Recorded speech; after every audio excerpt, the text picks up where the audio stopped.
Hola, nuevamente nos encontramos. Solo que a esta altura del proceso de tu tesis, seguramente ya casi la tienes concluida. Y en realidad es así. Ya tienes tus capítulos elaborados y las conclusiones. Esa parte tan importante que es lo que tú aportas al conocimiento. Ahora nos faltan 2 elementos. Y aquí hay algo curioso. Resulta que te falta la introducción. La introducción es lo último que se hace en una tesis. Te falta la bibliografía. Eso sería mucho mejor si lo hubieras hecho desde el principio, como te sugerí. Cuando empezaste a recabar información, todas aquellas fuentes, tanto documentales como fuentes vivas, fuentes primarias, todo aquello, te sugerimos que fueras haciendo unas fichas. ¿Qué obra era? ¿Quién era el autor? ¿Cuándo se publicó? Si fue una entrevista, ¿cuándo? ¿Dónde se hizo?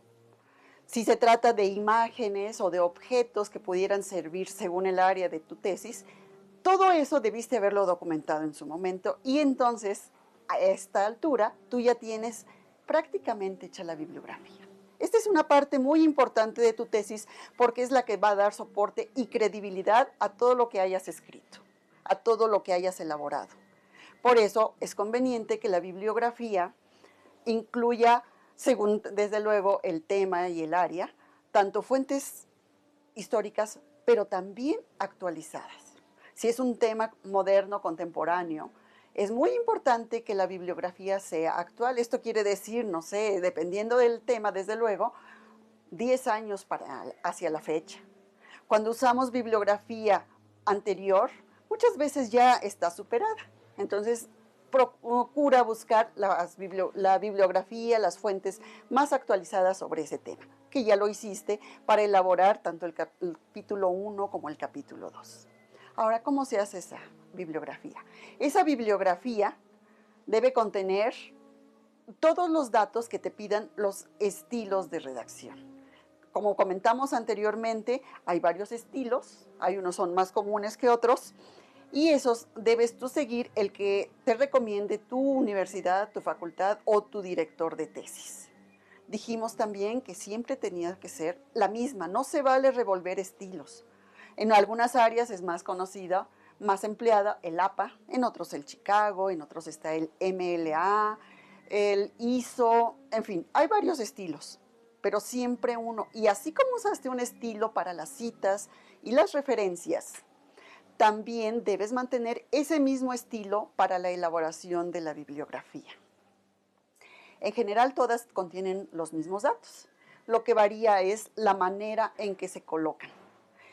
Si tú fuiste haciendo las fichas conforme ibas usando las fuentes y redactando tus capítulos, lo único que tendrás que hacer ahora es acomodarlas en orden alfabético, empezando por la A y terminando en la Z. La bibliografía, que puedes poner en lugar de bibliografía, titularlo Fuentes de Información y Consulta, esto debido a que bibliografía nos da la idea de que solo se trata de libros. Y en la actualidad usamos no solo libros, sino también documentos digitales, pudiste haber usado entrevistas, pudiste haber usado videos, pudiste haber usado otro tipo de fuentes que no son libros, pero que tienen igual validez cuando son confiables y cuando los supiste emplear que los libros. Entonces podrías hacer subdivisiones y en uno bibliografía, en otro podrías poner fuentes en internet, en otro podrías poner entrevistas, en otro podrías poner documentos sonoros y audiovisuales que también mencionamos que son muy importantes sobre todo en ciertas áreas. Con esto elaborado ya prácticamente tienes la tesis, pero llegamos al final y nos falta el principio de tu tesis. Justamente eso que es la llave que le vas a dar al lector para que se interese, para que tenga esa cosquillita por leer tantas páginas que tú hayas escrito. La introducción, entonces, se escribe hasta el final, aunque se coloque al principio. ¿Por qué no la hicimos antes?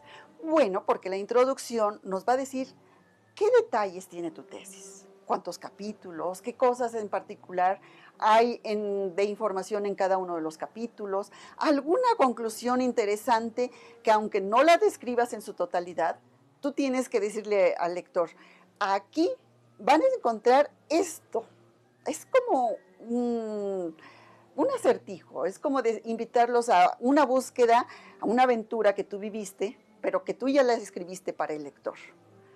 Esa es la razón por la que la introducción no se puede hacer antes, porque en realidad, aunque hayas hecho un protocolo muy bien supervisado, hay ciertos detalles que no lo sabemos, sino que van resultando a través de la elaboración. Vamos encontrando fuentes que no sabíamos, vamos topándonos con situaciones que no habíamos contemplado y que en realidad enriquecieron el trabajo, pero no lo conocíamos.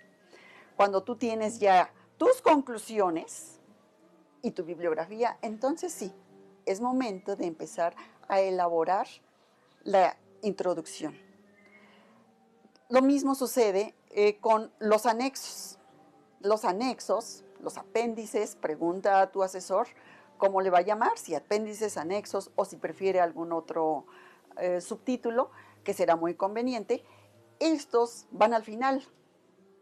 Incluso pueden ir después de la bibliografía físicamente, pero se van preparando desde el momento en que tú en el cuerpo de tus capítulos dices apéndice número tal o letra tal, anexo X. En ese momento tú elaboras ese apéndice, ese anexo y ya lo tienes listo.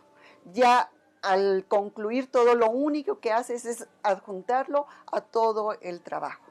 Son aspectos que, como mencioné hace un momento, son al revés en la tesis. La bibliografía y los anexos se colocan al final, pero se van preparando desde un principio. La introducción, que es muy, muy importante que cuides la redacción y que cuides que el vocabulario sea, si bien demuestres que tienes conocimiento en el área, al mismo tiempo sea atractivo y llamativo para el público que lo pueda leer, que no siempre es especializado.